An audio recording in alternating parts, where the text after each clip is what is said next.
January 17, 1945. A temporary holding facility outside Aachen, Germany, 3047 p.m.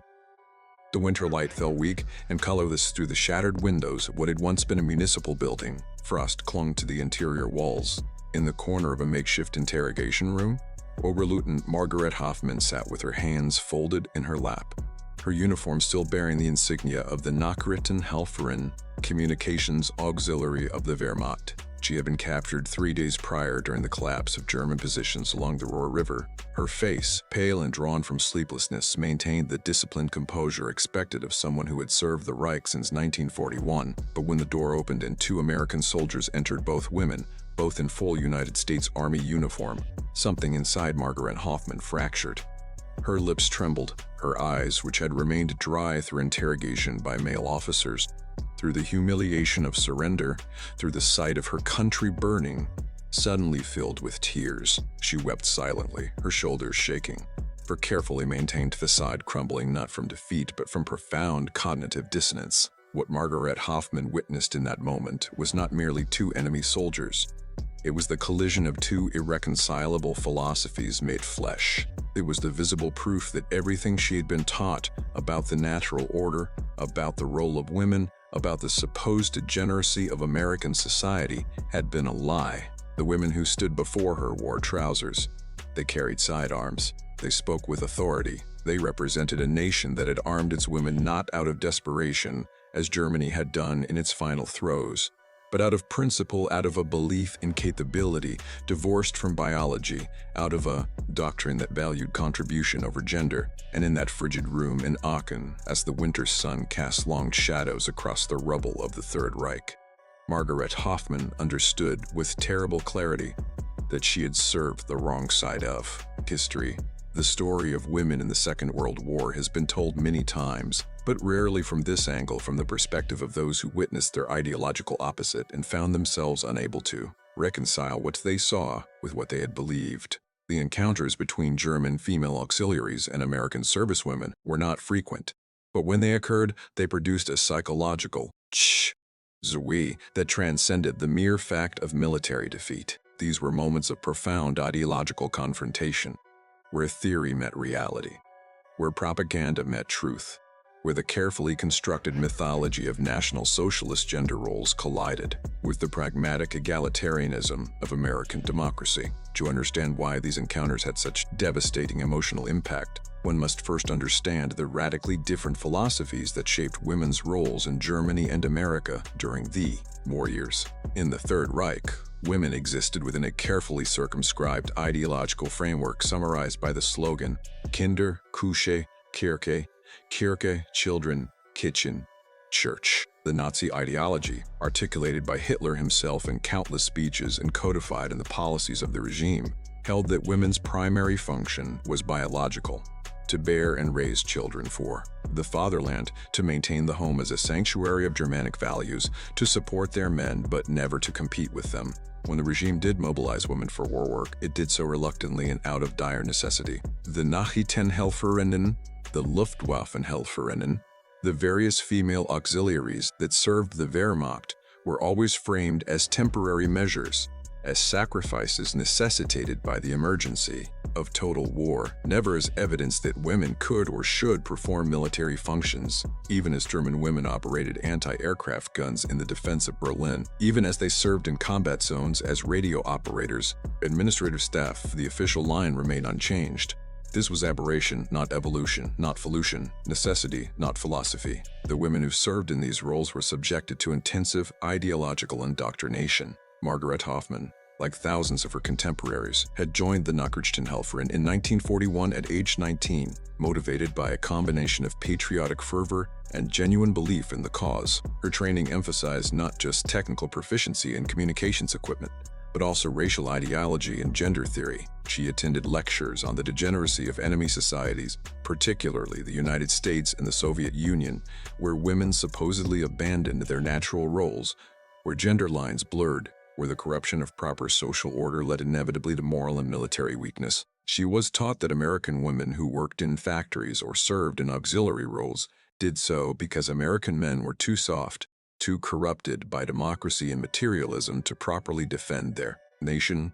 She was taught that this reversal of natural gender hierarchy was both symptom and cause of American cultural decay. She was taught that while German women made temporary sacrifices for the fatherland, they did so while maintaining their essential femininity, their dedication to future motherhood, their subordination to male authority.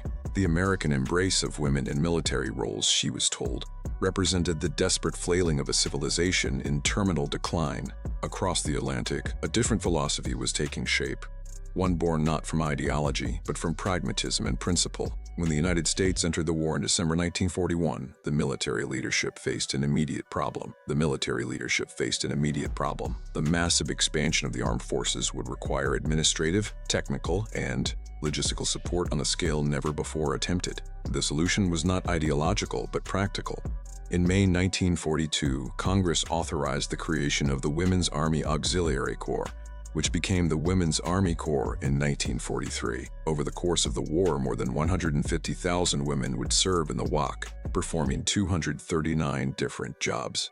Everything from aircraft mechanics to cryptographers, from telephone operators to intelligence analysts. The women accepted for volunteer emergency service, the Navy's equivalent program, enlisted nearly 100,000 women.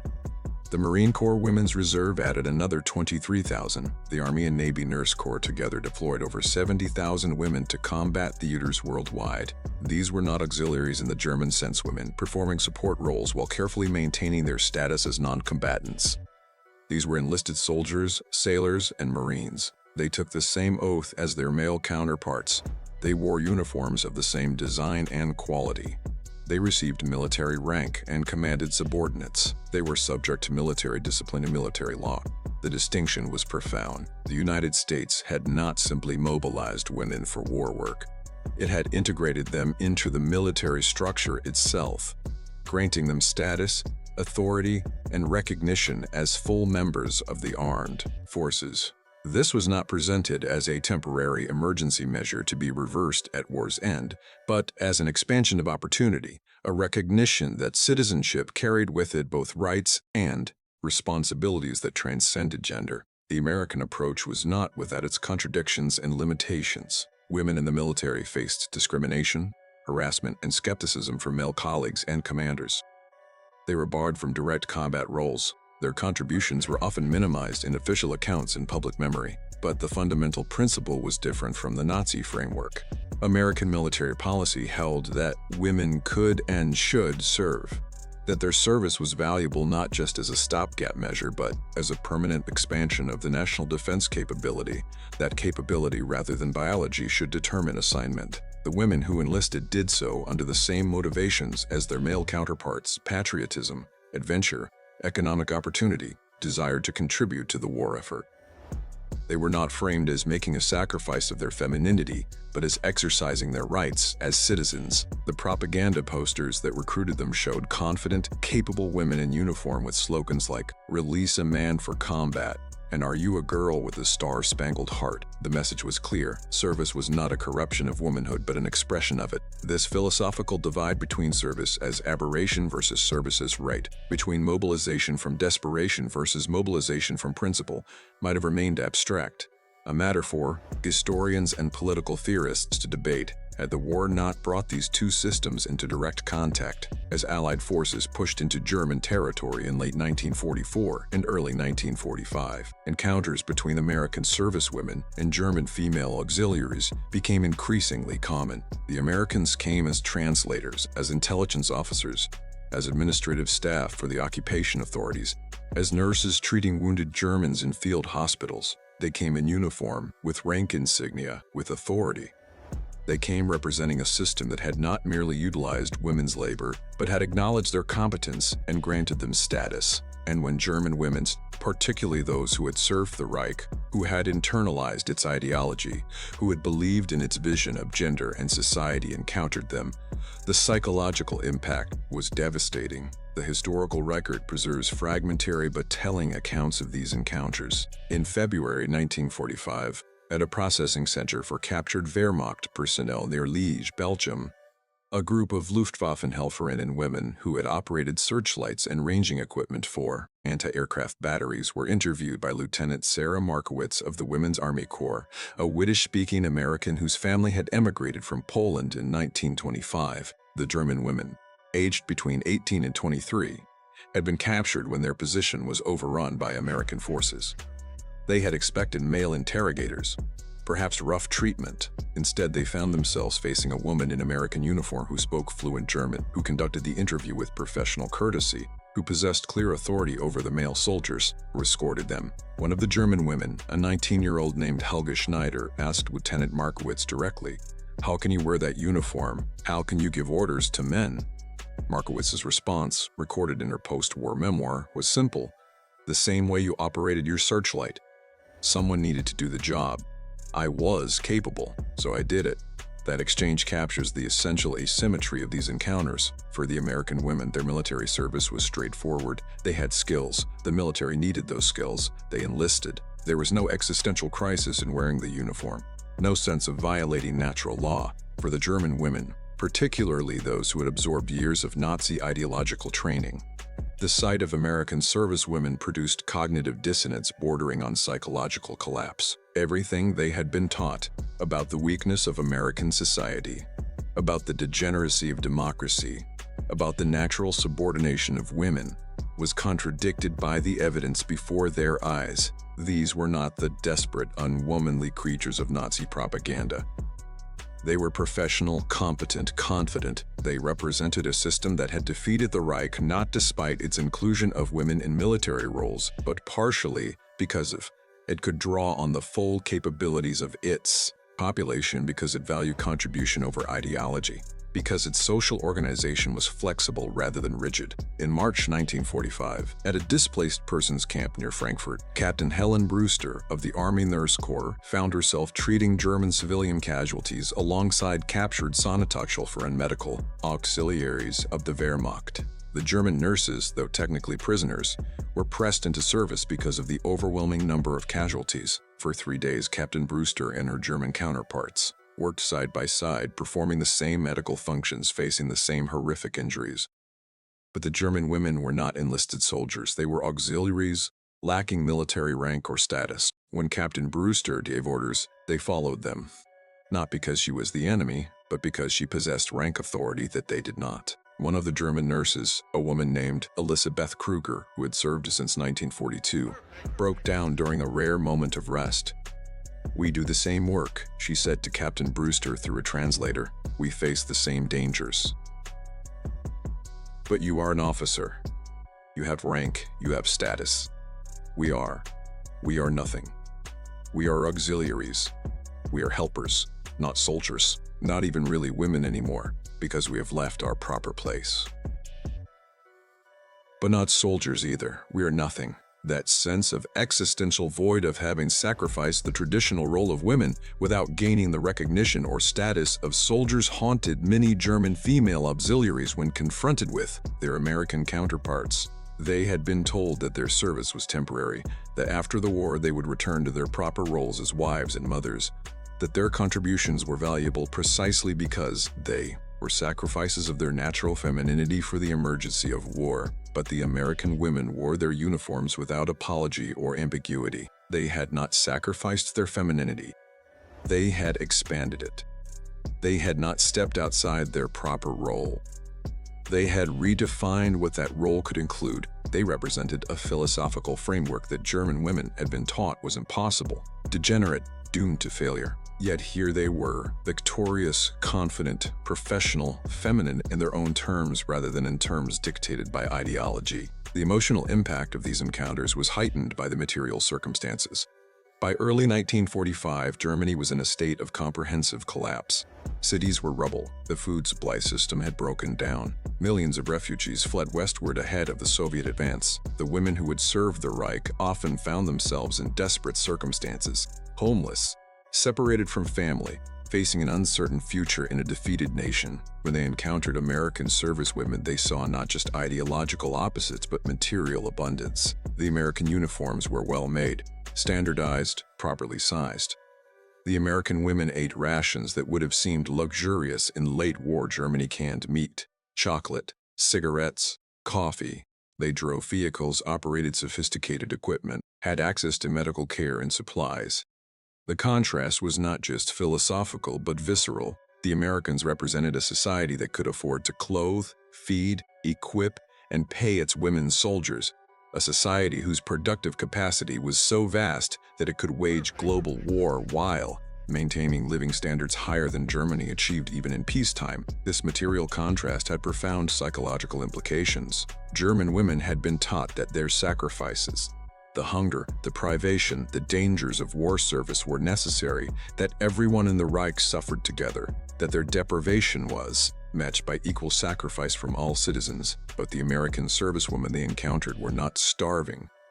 They were not dressed in improvised uniforms. They were not desperate. They represented a system that had defeated the Reich not through greater sacrifice but through greater productivity, not through more intense mobilization but through more effective organization, not through ideological purity but through pragmatic inclusion. The message was unmistakable: the American way, the democratic, capitalist, pluralistic American way that Nazi ideology had declared degenerate and doomed, worked better. It produced more wealth, more stability, more opportunity.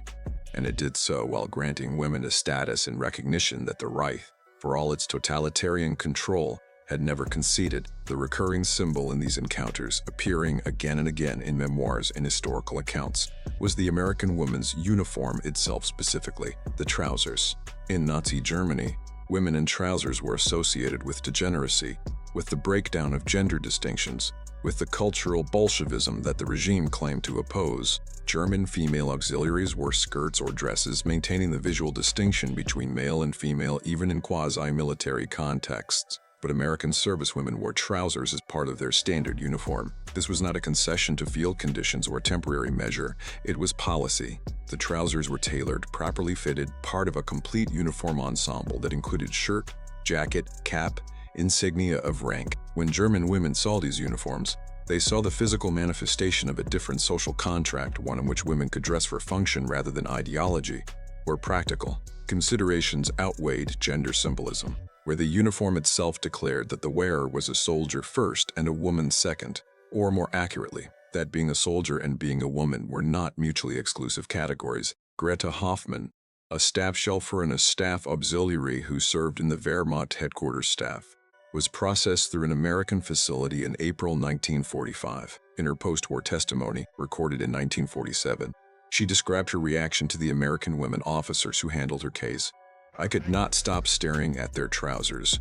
I know it sounds foolish, but that is what affected me most. Not the defeat, not the surrender, not even the kindness they showed us, which was unexpected. It was the trousers. They wore them so naturally, so comfortably, as if it were the most normal thing in the world for a woman to dress like that, to stand like that, to command like that. And I realized that for them, it was normal. There was no contradiction. They were not pretending to be men. They were not performing some emergency role they would shed at war's end. They were simply soldiers. And I thought of all the years I spent in skirts and dresses, maintaining that distinction, even when it was impractical, even when it made the work harder, because we were told it mattered, that it preserved something essential. And here were these Americans in their trousers, and they had won the war, and they looked neither masculine nor unwomanly. They looked capable, professional, and I wept because I understood then that we had lost more than a war. We had lost years of our lives to a lie.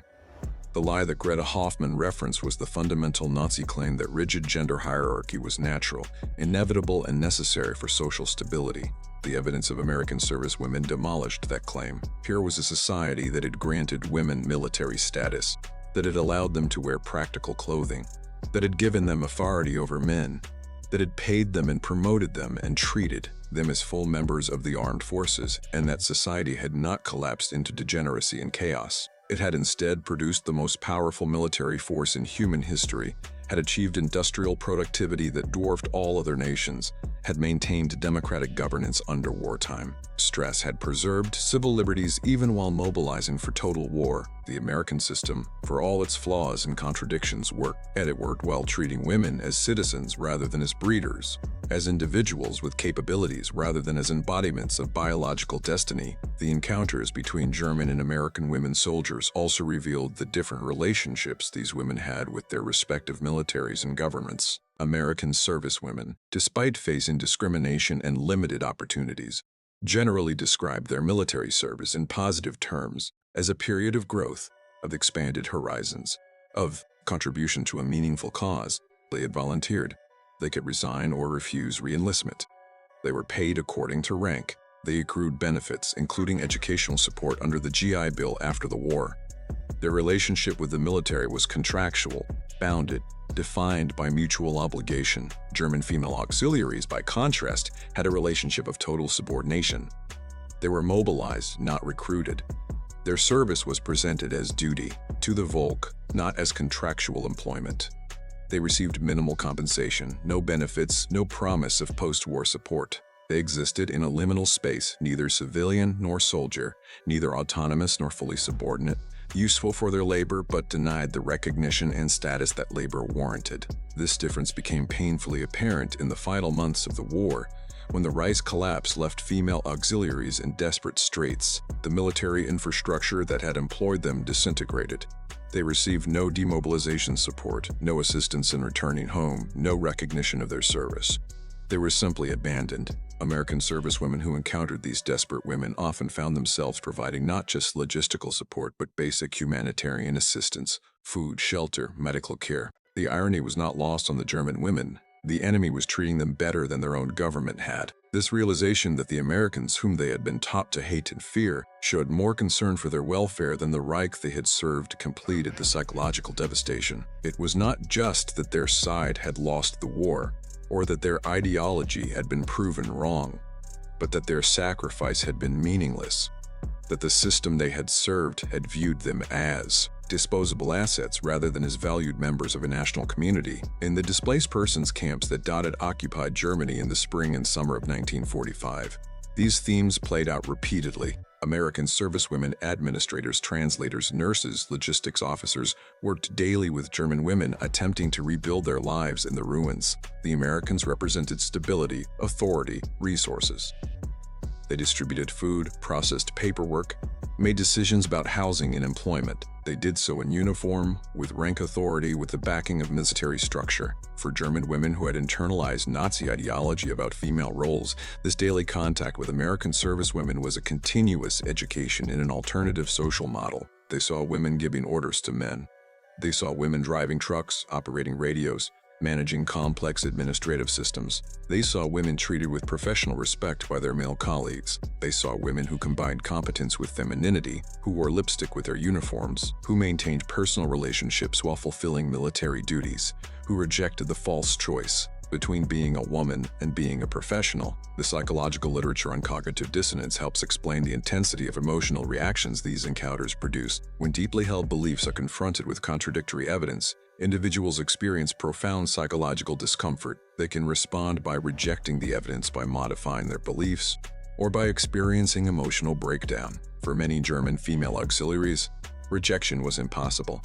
The evidence was too immediate, too overwhelming. The Americans were there in uniform, victorious, professional, undeniably real. Belief modification required acknowledging that years of ideology, training, and service had been founded on lies that the Reich had deceived them about the nature of gender, society, and their own potential. Many found themselves unable to integrate these realizations without emotional collapse. Hence the weeping, the breakdowns, the expressions of utter disorientation that appear throughout the historical record. Lieutenant Colonel Anna Wilson, who commanded a Wept detachment responsible for processing German prisoners and displaced persons in Bavaria during the summer of 1945, described these encounters in her official reports and personal correspondence.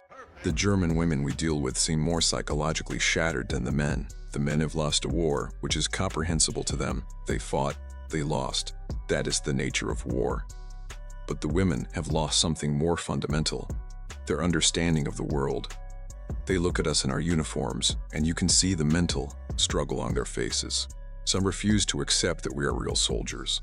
They insist we must be some kind of civilian volunteers, that our uniforms must be costumes. Others become desperately curious, asking question after question about our service, our training, our authority. Still others simply shut down, as if the cognitive load of reconciling what they see with what they believe is too great to bear. I have seen German women weep at the sight of me in my uniform more times than I can count. Not because they fear me, not because of anything I have said or done, but simply because I exist, because my existence contradicts everything they were taught to believe. The historical documentation of these encounters is fragmentary, scattered across memoirs, official reports, letters, and oral histories. The U.S. Army did not systematically study the psychological impact of American servicewomen on German prisoners and civilians. The focus of occupation authorities was on denazification, demilitarization, and reconstruction, not on the subtle ways that American gender norms challenged German ideology. But the traces are there for historians willing to look.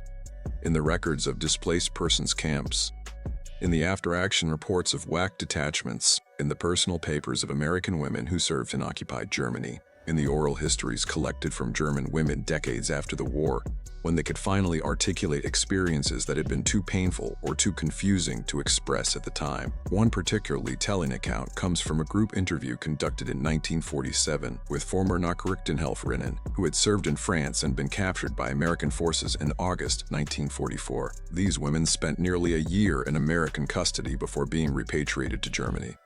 During that time, they had extensive contact with American servicewomen who staffed the detention facilities. The interviewer, an American military psychologist named Dr. Rebecca Goldman, asked them what had most surprised them about their captivity. The unanimous answer was not the living conditions or the treatment by guards, but the American women soldiers. One respondent, identified only as Respondent C, age 22, stated, "We thought we understood Americans from the propaganda films and lectures. We expected them to be crude, materialistic, lacking in culture and discipline. The women, we were told, were especially degenerate, mannish, aggressive, unfeminine. But the reality was completely different. The American women we met were professional, educated, capable. They treated us firmly but fairly. They did their jobs with competence. And they were not unfeminine at all. They wore makeup. They talked about their families, their boyfriends, their plans after the war. They were women, fully women, but they were also soldiers. We had been taught this was impossible, that you could be one or the other, but not both. But they proved it was possible, and that realization was more devastating than the defeat because it meant everything we had been taught was wrong." The symbolism of the American woman soldier extended beyond individual encounters. It represented, in concentrated form, all the ways that American democracy differed from Nazi totalitarianism. The flexibility versus rigidity, the pragmatism versus ideology, the expansion of opportunity versus the enforcement of hierarchy, the trust in individual capability versus the insistence on collective conformity. When a German woman saw an American woman in uniform, she was seeing not just an individual, but a system, a social, political, and economic system that had proven itself superior not through superior violence but through superior organization, not through greater sacrifice but through more effective mobilization of resources, not through ideological purity but through practical inclusion. This symbolic power explains why the impact of these encounters extended far beyond the immediate moment. German women who met American servicewomen carried that experience with them into the post-war period. They became, in many cases, advocates for women's rights in the new German Federal Republic. They challenged the traditional gender norms that had been reinforced by Nazi ideology. They pushed for educational opportunities, professional advancement, legal equality. The psychological shock of encountering American servicewomen became, for many, a catalyst for personal and political transformation. They had seen an alternative model of womanhood, and they could not unsee it. The image of the American woman in uniform, confident, capable, recognized, respected remained with them, a reproach to the limitations imposed by German society, an aspirational vision of what women could be if given opportunity and recognition.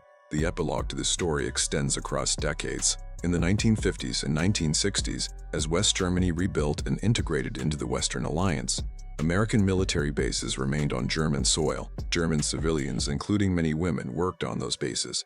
They interacted daily with American servicewomen. They saw the continuation of a model that had first shocked them in 1945: women in uniform, women with authority, women whose military service was treated as normal rather than exceptional. These interactions, repeated millions of times across 20 years, helped reshape German attitudes toward gender roles. The influence was not unidirectional. American servicewomen abroad also faced traditionally gender expectations and sometimes adopted more conservative behaviors in response to local norms. But the overall effect was to establish an alternative model, to demonstrate that women could serve in military and professional roles without social collapse, to prove that gender equality and social stability were not mutually exclusive. By the time the Bundeswehr, the armed forces of the Federal Republic, began allowing women to serve in combat roles in 2001, the transformation was complete. German women now serve as pilots, infantry officers, submariners, roles that would have been unthinkable under the gender ideology of the Third Reich,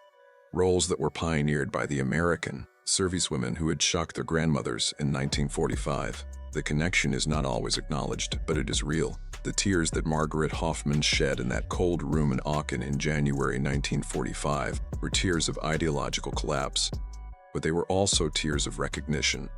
Recognition that a different world was possible, that the boundaries she had been taught were natural and inevitable were in fact artificial and permeable, that women could be soldiers and citizens and individuals with agency rather than merely bearers of children and maintainers of homes. The historical lesson extends beyond gender to the nature of ideology itself. Totalitarian systems demand comprehensive belief. They insist that their vision of social organization is not just preferable but natural, not just policy but truth. They invest enormous energy in indoctrination, in creating closed systems of meaning that protect believers from contradictory evidence. But the vulnerability of such systems is precisely their rigidity. When contradictory evidence becomes unavoidable, when the lived reality demolishes the ideological claim, the entire structure can collapse with devastating speed. The German women who wept at the sight of American servicewomen were experiencing that collapse in real time. Everything they had been taught about gender, about society, about the natural order was being disproven by the simple fact of a woman in trousers with captain's bars on her shoulders. And because that one claim was so central to Nazi ideology, the idea that social hierarchy and traditional gender roles were natural and essential, its demolition called everything else into question. If they were wrong about women, what else were they wrong about? If American society had not collapsed despite granting women military status, what else had they been lied to about? The tears were not just about gender. They were about the comprehensive failure of an ideological system, about the painful realization that years of belief in service had been founded on lies. In the final accounting, the encounters between German female auxiliaries and American servicewomen were more than historical footnotes. They were moments of profound ideological confrontation, where theory met practice, where propaganda met reality, where the carefully constructed mythology of totalitarianism collided with the messy, pragmatic, but ultimately more humane reality of democracy. The American women who served in uniform during the Second World War were not fighting explicitly for women's rights. Most were motivated by patriotism, by desire to contribute to the war effort, by the same mix of idealism and pragmatism that motivated their male counterparts, but their service had revolutionary implications nonetheless. They proved that women could perform military functions, that gender was not destiny, that capability mattered more than biology. They demonstrated that a democratic society could wage total war while expanding rather than contracting individual freedoms. That pragmatic conclusion was more effective than ideological rigidity, that the supposed degeneracy of democracy was in fact its greatest strength. Its ability to draw on the talents and energies of all citizens regardless of their fit with ideological categories. The image of the American woman soldier, which produced such psychological shock in 1945, has now become normalized, integrated into the accepted range of women's roles, not just in America but throughout the democratic world. We take it for granted that women serve in military and professional capacities, that gender is not a barrier to citizenship or contribution, that traditional limitations were cultural artifacts rather than natural laws. But this acceptance was not inevitable. It was fought for, demonstrated, proven through the service of women like Captain Helen Brewster, Lieutenant Sarah Markowitz, Lieutenant Colonel Anna Wilson, and tens of thousands of others whose names are forgotten but whose impact remains. They wore their uniforms without apology. They performed their duties with competence. They represented a system that valued them as individuals and citizens rather than as mere embodiments of biological function. And in doing so, they became symbols of a larger truth: that freedom works, that democracy delivers, that a society organized around individual rights and opportunities rather than around rigid hierarchies and ideological purity will, in the end, prove stronger, more resilient, more capable of mobilizing its full potential than any totalitarian alternative. When Margaret Hoffmann wept in that cold room in Aachen, she was mourning more than Germany's defeat. She was mourning her own lost years, the sacrifice of her youth and energy to a lie. The realization that she could have been so much more if her society had valued her as an individual rather than as a function. But her tears were also a kind of liberation, the painful, necessary liberation that comes from seeing truth, from recognizing that the world is larger and more complex than ideology allows, from understanding that other ways of organizing society are not just possible, but demonstrably superior. In that sense, her tears were not just an ending, but the beginning of a long, difficult journey toward a more equal, more just, more human understanding of what women can be and do. The American women in uniform who provoked those tears could not have known the full significance of what they represented. They were simply doing their jobs, serving their country, wearing the uniform they had earned. But history, in its irony and complexity, made them symbols of something larger, ambassadors of a freer world, living proof that democracy's promise of equality was not just rhetoric, but could be made real, one uniform, one rank insignia, one professional woman at a time.